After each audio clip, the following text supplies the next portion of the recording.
Good morning everyone, Jason here, and today we are going to learn how to create a realistic texture using Photoshop. For this particular exercise, I will be using Maya to preview the model.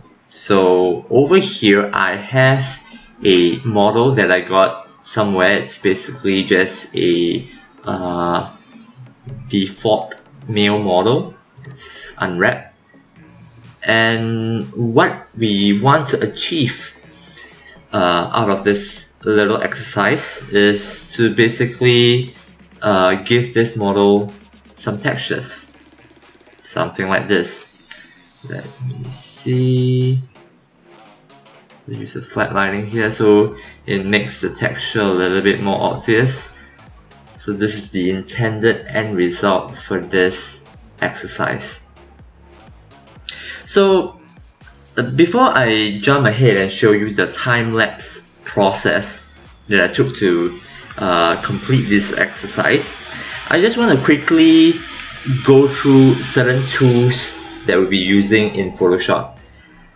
So for this exercise, we are actually just creating the diffuse texture, so we are not going to cover specular, normal maps, and etc. So let's jump straight into Photoshop. This is the final result of what I did for textures. So during the process of creating this texture, you will need to grab certain parts of the stock image and bring it to the main canvas you have over here. So over here I have the image that I found on the internet of a front view, a 3/4 view, and a side view of a human being. I'm not sure whether this is a 3D generated image or is he a real person, but we are going to be using some of the information on his skin over here. So how do you copy information over to another document? Simply drag out the window over here, so you have a separate window, and you want to select the area in which you want to import to the main canvas. So you can either do so by using the marquee tool over here, the rectangular marquee tool, to select, or you can use the lasso tool to draw the selection around the area you want to copy over. So for example, I did something like this and I want to drag it over. So after having the selection, use the move tool to simply drag it over here. As you can see, we have the image over here. So first thing first, the size of it might be wrong. For example, currently the image looks a bit too big. So we can do we can transform the layer by pressing Ctrl plus T, and you bring out this transformation box where you can rescale this image as and when you want it. Another cool trick you can do with the transform function is to hold down Ctrl and to hover over one of these 8 anchor points around this box. If you don't hold down Ctrl, you can see that the arrow is actually a resizing arrow. But if you hold down Ctrl, you'll notice that the arrow changes to a white arrow. With this white arrow, you can actually distort the image however you want it. So another cool trick you can do with the transform box is to right click on it and select warp. This allows you to distort the layer information of within the box area. So for example, I can distort the image like this. So what you can do, for example, if you feel that the nose is a little bit too big, you can do a selection around this area, and usually what I would do is I'll actually duplicate the layer, and I'll do a Ctrl C, right click and select warp, and I can warp it based on my needs. This is especially helpful when you're trying to align to the UV nap.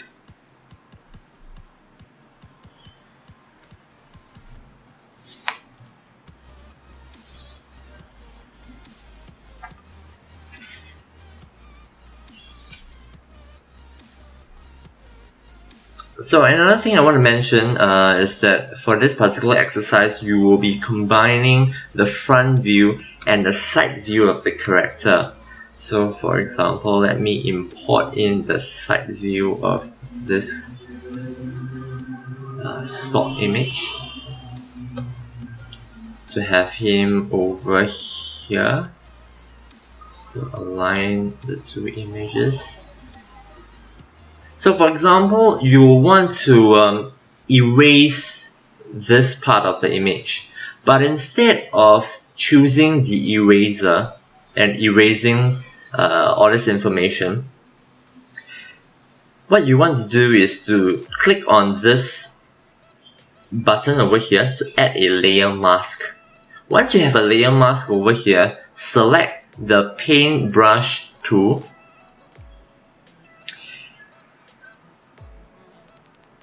Once you have the paintbrush tool, use a black color to remove information from the layer. The good thing about using a layer mask is that you can at any time reverse that process by, instead of using black to paint it, you change it to white and it will be back out. So you can use a soft brush to paint out some of this information, and if you notice, if at any point you want that information back, you can simply switch back to a white and paint that information back in.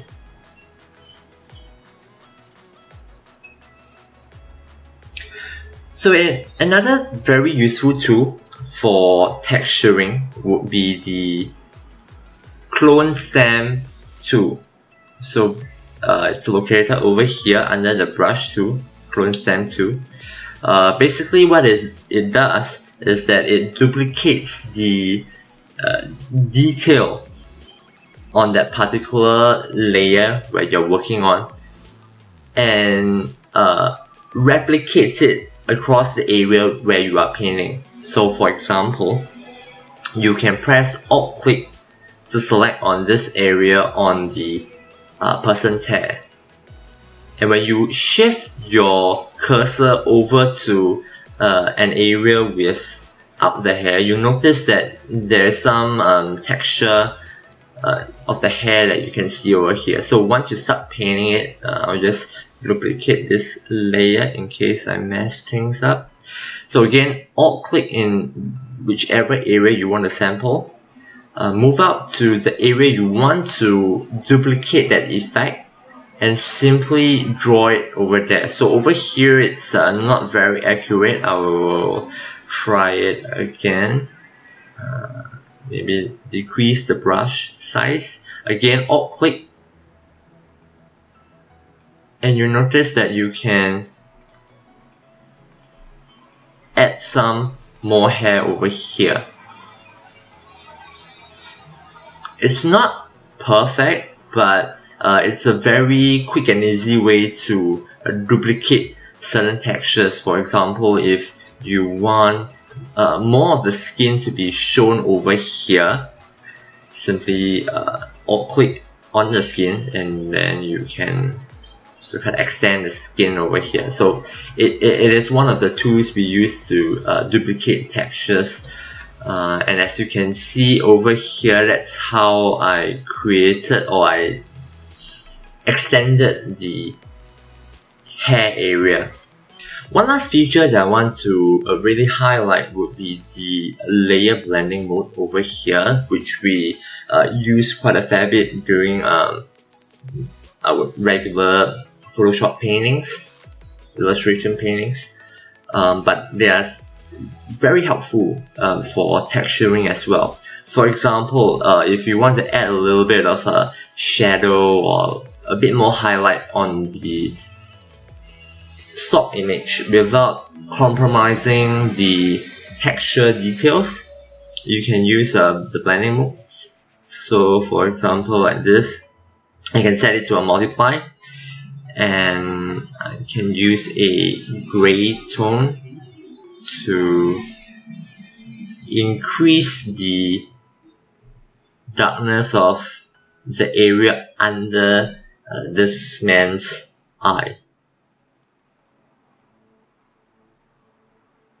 Alternatively, I can set it to screen. Using the same gray, I can bring out a little bit more highlights over this area. Just a subtle change. I can also use other modes like overlay. I can select a orange tone, maybe a grayish orange, and then I just go around it to make his colors, like the skin tone, to be a little bit more orange. Simple thing that you can do. Or to change the color, I can also use the color blending mode. Maybe use a dull green, and then just go over the areas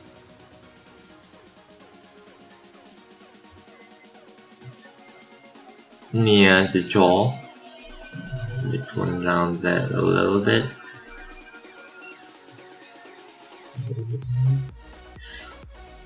Yeah, so these are some of the layer modes that you can use to enhance your textures. One last point before I move on to the actual time-lapse process. I just want to highlight that for a realistic looking textures like this, you really want to use as much photo information as possible. You really want to limit the amount of time you spend actually painting on the normal layer mode. The reason is because no matter how good your painting skills are, it's very hard to create something that is photorealistic. And this is all the more highlighted simply because you are painting on top of a photo plate, right? The contrast between your paint strokes and the photo texture itself will be huge. So try to remember that when you are going about creating textures for a realistic kind of art style. Okay, with that out of the way, let us begin. I open up the model inside Maya. As you can see over here, I select the model and I go to UV and I open up the UV editor. Inside the window, select polygons and go to UV snapshot. For the texture, I am going with a 2048 by 2048 size. I'm changing the image format to a JPEG. So in general, we want to create textures that are big and then rescale them later once we're done with it, so that we can preserve some of the details.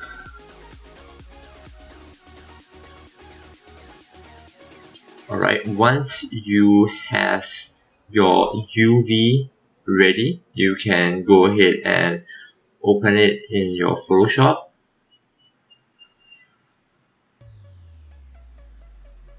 So this model that I have, I got it off the internet. It's a ripped model from the game Resident Evil 5 of Chris Redfield, the main character in that game. I did a bit of edits. I removed most of his body for this exercise. It's just his head. And yeah, I covered up some holes, and yeah, now it's ready to be textured. So the first thing I did was to duplicate the layer and set it to a screen mode. This enables us to see the UV map when we are painting our textures. Unfortunately, Photoshop decides to crash at this moment. I'm not sure whether it's fortunate or unfortunate, since we are only just at the beginning stage, so not much data was lost, but it's okay. Let us restart the process. So first thing first, we set the UV layer to be screen.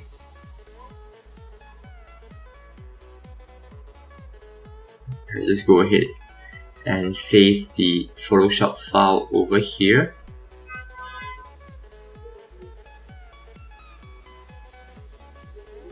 So yeah, from here on out I will speed up the video a little bit, just because the video will otherwise take super long to sit through.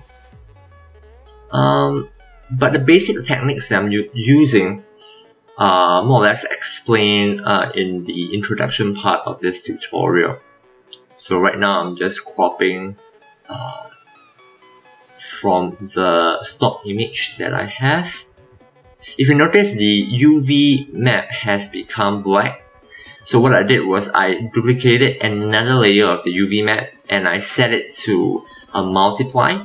But before that, I went to image adjustments and inverted the colors so that the black becomes white and then the white becomes black. What this does is it creates a black UV outline. Again, the main purpose is for us to be able to reference it while we are creating the textures. So over here, I quickly just blocked out the area where I want each element to be: the head, the ear, and the eye. The reason for doing this is so that the information doesn't get spilled out into the other areas which I don't want them to. So very quickly, as I mentioned before, I'm using the layer alpha mask to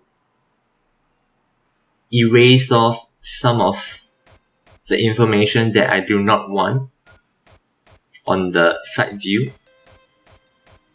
So for this exercise, I am going to work on just one side and duplicate the final image and flip it over to the other side to complete it.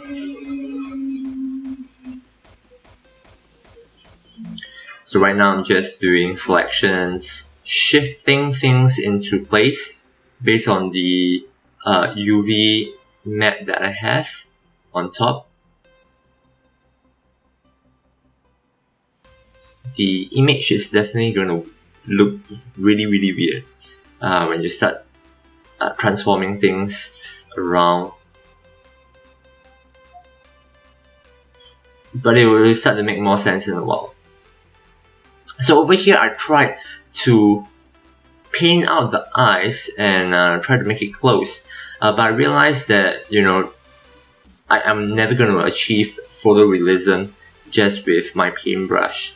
So I went to Google to grab an image of a guy closing his eyes, and over here I'm just moving that eye here, and I'm using color balance to open this dialog box. Go to image color balance, image adjustment color balance, and adjust the colors to suit the overall skin tone of the original stock image. This will save you a lot of troubles later trying to get the colors correct. And I think over here I managed to get the colors pretty close. So just trying to paint out some of the seams over here.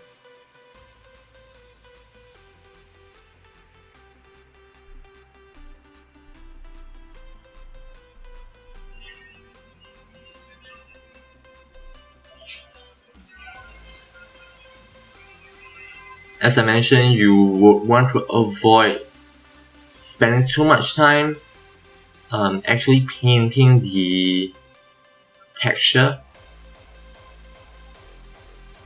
but sometimes it is unavoidable. You have to use your paintbrush tool to blend out some of these seams or to enhance the textures.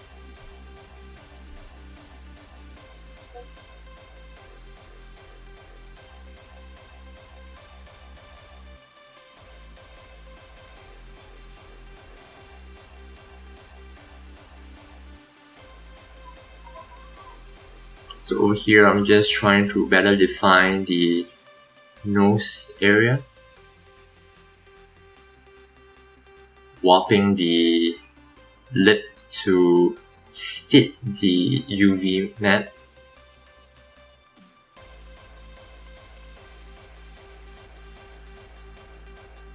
It would be best if you have a reference image side by side so that you can actually look at how certain parts of the human face looks like. So you're not just painting based on imagination.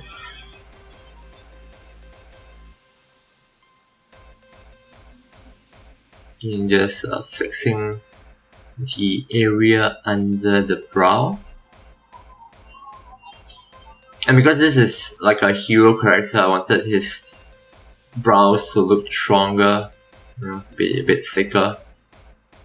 So adding a little bit more hair on the brows.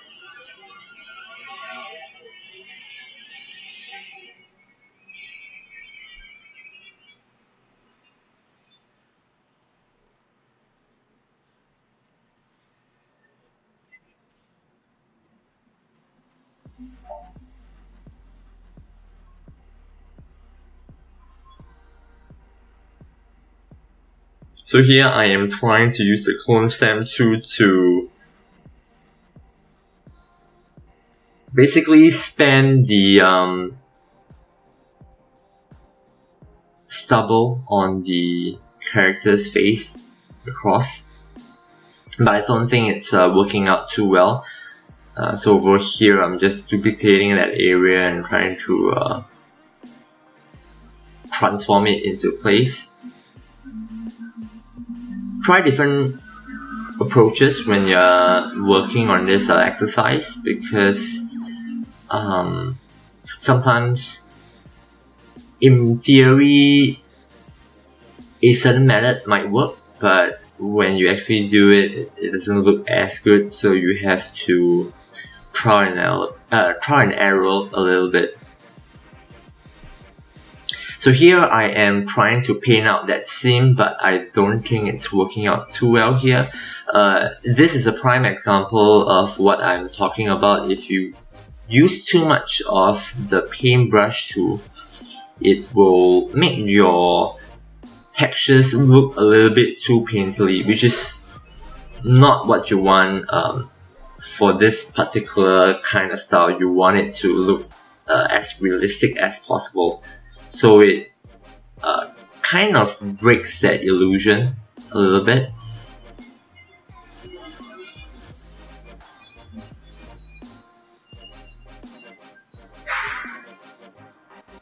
So here I'm just extending the back of the hair.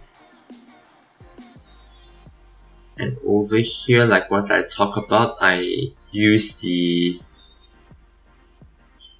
clone stem tool to duplicate the hair area. I tried using the spot healing brush. Didn't give me very good results, so I went back to the clone stem tool. I guess the negative side of using the clone stem tool is, especially when I use it together with a soft brush, is that it tends to soften the details a little bit too much for my liking. But again, for this exercise, it is fine. We are not going to pay too much attention to the hair, simply because in a usual game character kind of model, we will have a separate hair mesh that will cover up the scalp area. So it's fine if the back of the head currently has a little bit of a seam problem.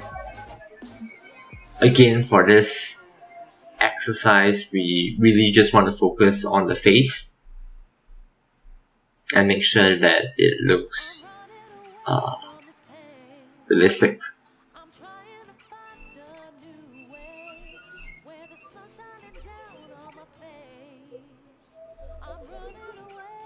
So over here I'm just trying to paint out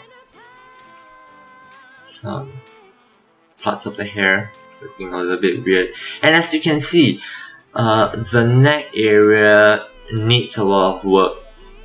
Right now I'm still not very satisfied with the neck area.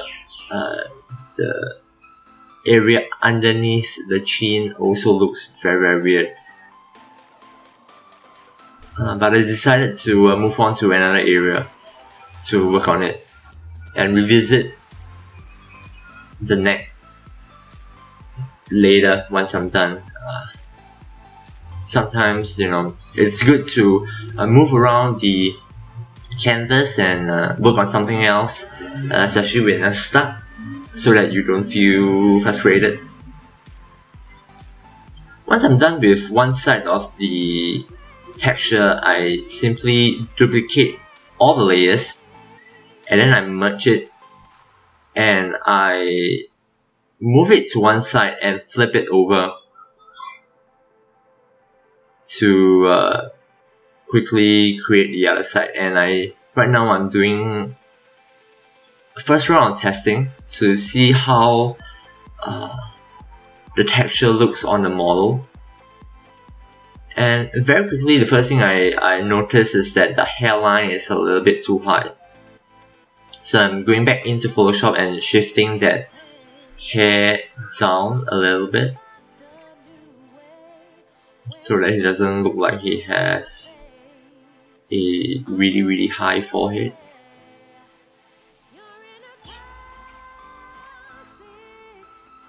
And again, I am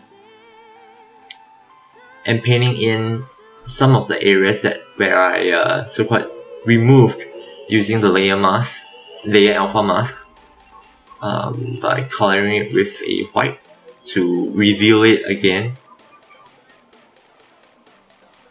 Over here I created a new layer with set on a multiply mode, using a gray to quickly lay down some shadows on the face. We really don't want to paint in too much shadows or too strong a shadow. What we are doing here is merely introducing a little bit of ambient occlusion, because the main light source should still come within the game itself.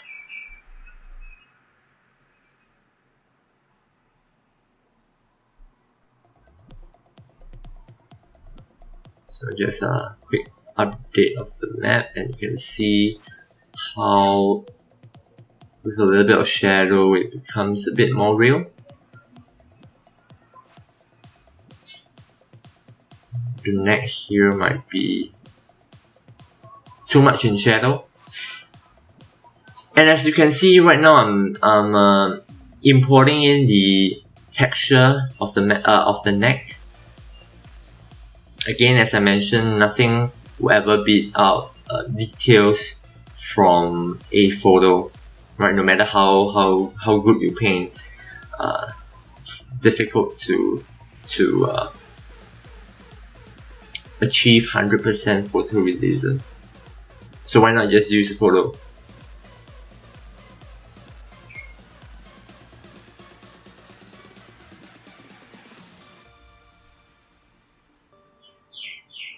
Trying to add a little bit more color on the nose area.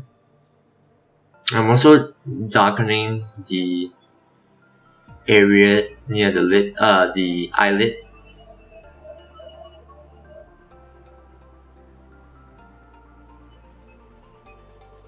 Defining the brow area a little bit more. It helps to paint with a skin texture brush so that your brush strokes don't come across looking too digital.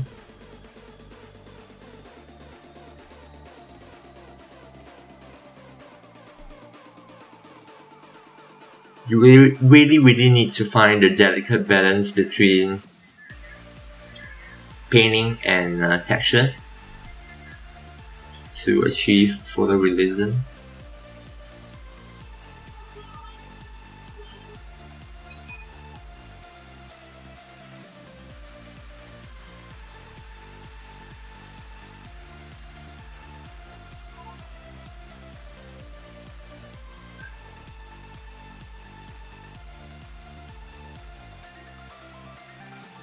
I guess the challenge for creating a realistic texture will be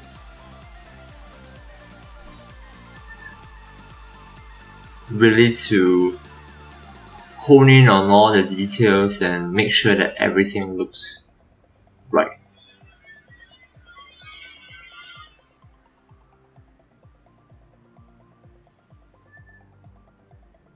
Adding a little bit of a paw effect.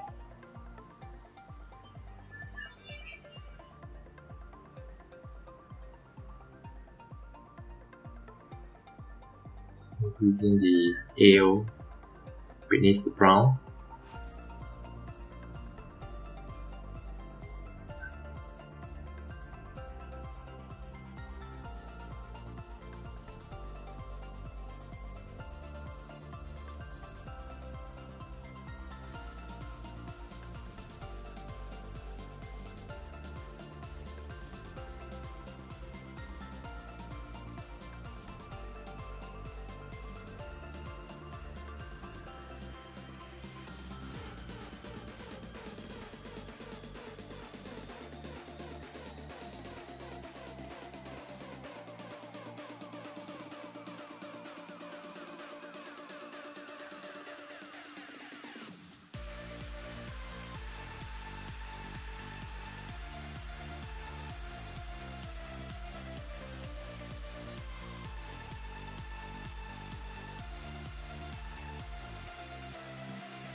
Again, try to have a reference image by your side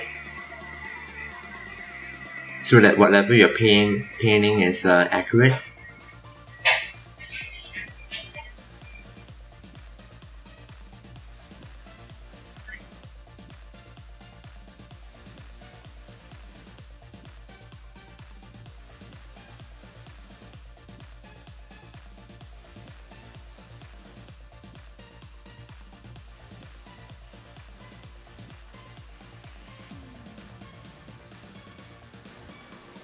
So for this particular exercise, I am having a little bit of trouble with the neck area.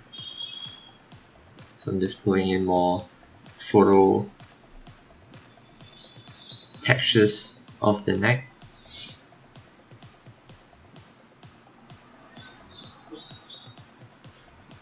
I'm trying to blend them in with my paint strokes.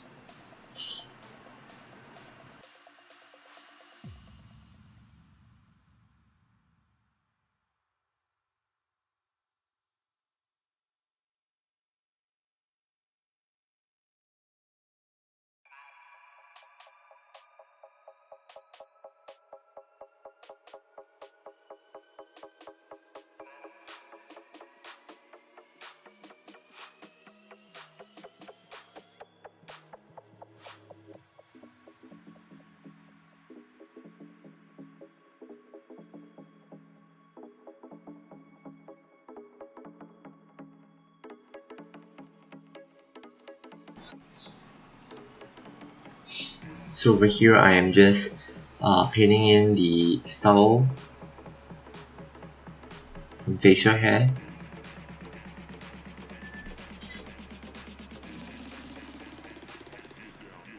And for this I am just using a circle brush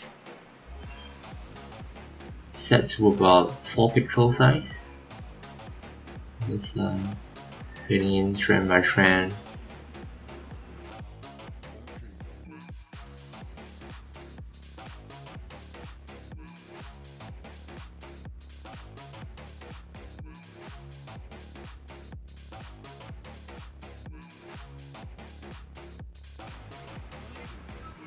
Again, I'm only doing half of the face, and I will be duplicating everything and flipping it over for the other side. Giving the face a little bit more color with an overlay blending mode, and I'm adding a little bit of green under the chin area with a color blending mode.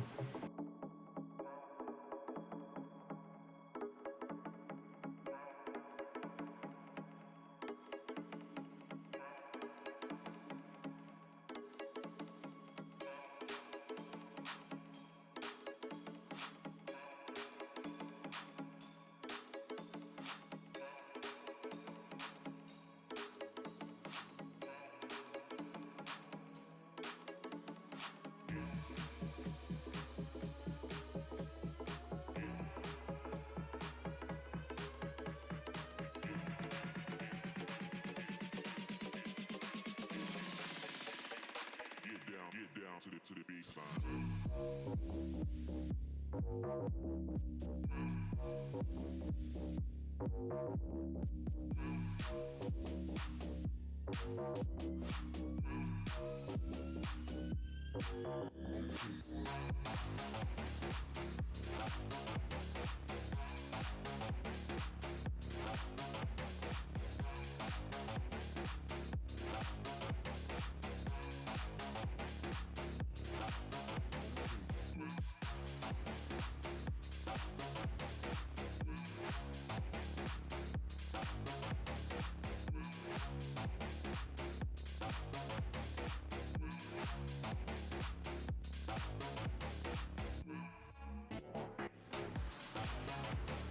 So just turning around the model within Maya to try to fix the texture at every possible angle that the game camera might pan to. So over here I'm trying to fix the shape for the nostrils.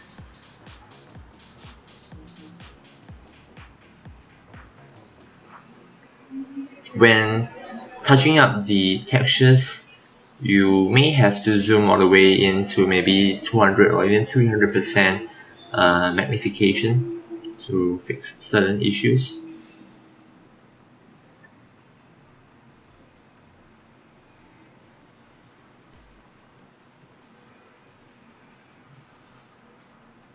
Still not super happy with how the neck is looking.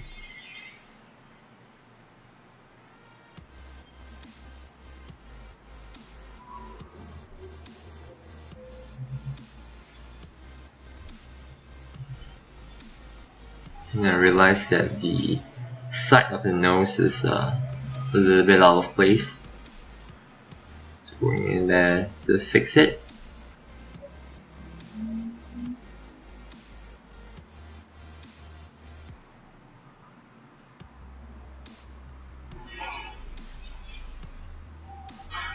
With that, I guess I'm more or less happy with how the face looks. So I'm moving in to texture the ears.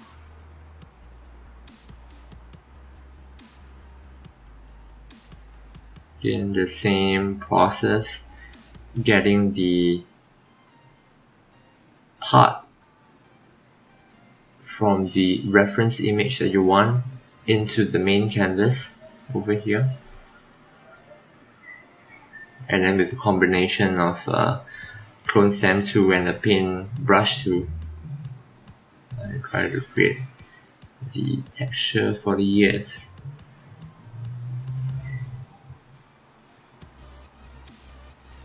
But unfortunately I realized that I did it the other way around.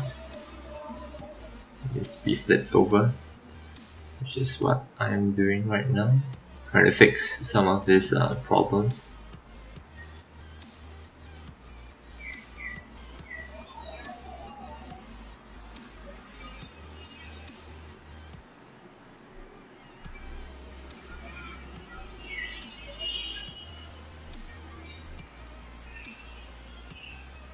So now let's flip, let us check in Maya again.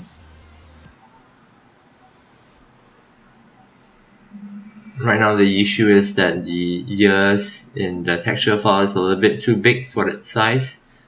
Shrinking it down. Again, doing a quick check.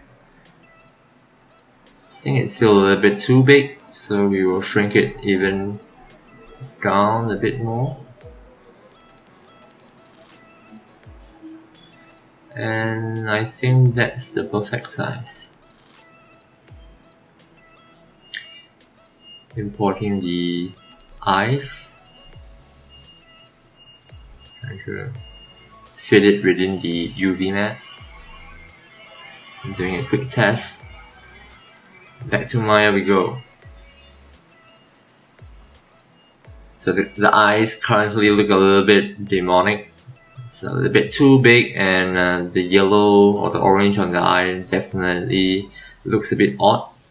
So I'm changing it to blue by selecting the area on the pupil and doing a quick hue saturation adjustment.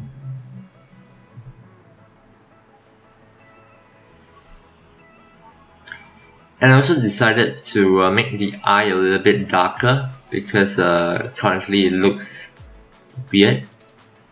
It's a bit too bright. And over here I am painting up the edges of the ear. You shouldn't be able to see this on the model itself. So I'm blurring it out.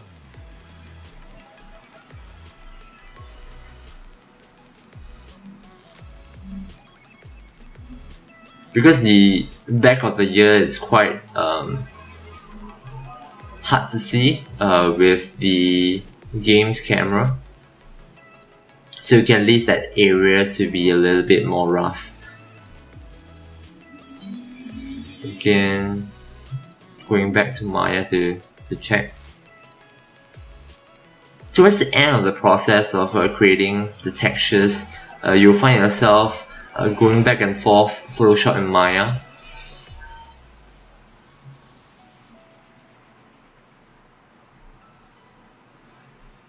But it's good to constantly check back to see that you are on track. So over here I'm just painting up the seams of the face area that's near the ear.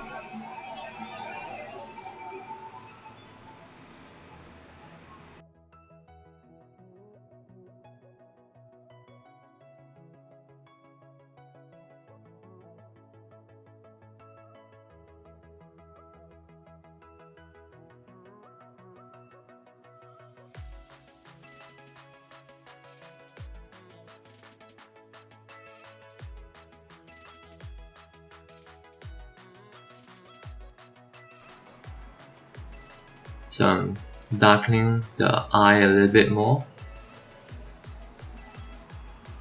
so it doesn't look too weird. Yeah, I think that level of brightness is fine. And more or less right now I'm finishing up the texture, going in and touching up some areas.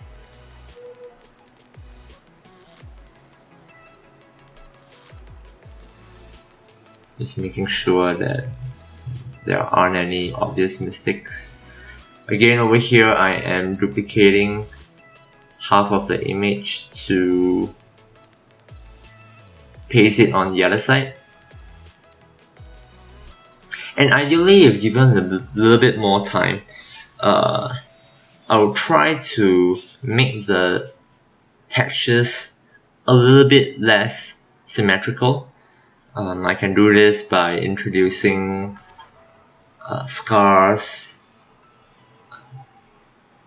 acne, bumps on the skin, edge lines, etc. But again, for this exercise, I'll try to keep things a bit simple.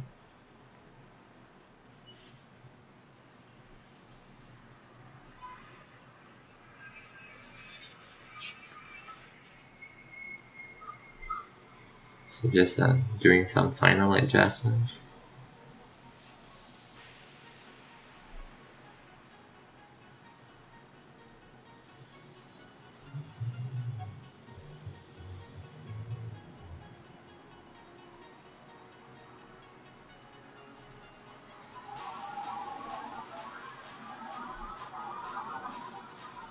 Right now I'm checking the eyelid area, the underneath of the eyelid.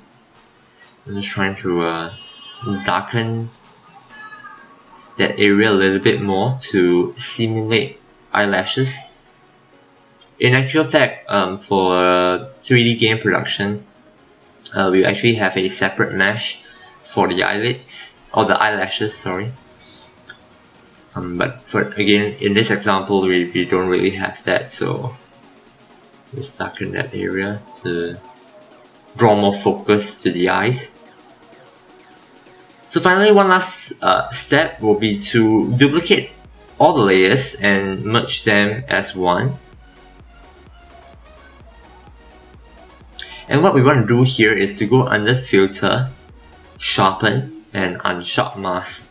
What this does is simply sharpening some of the details to make it clearer. For me, you can play around with settings, but for me I chose 40% for the amount and 3 pixels for radius. So once I have that, I save it up and I load it up in in Maya.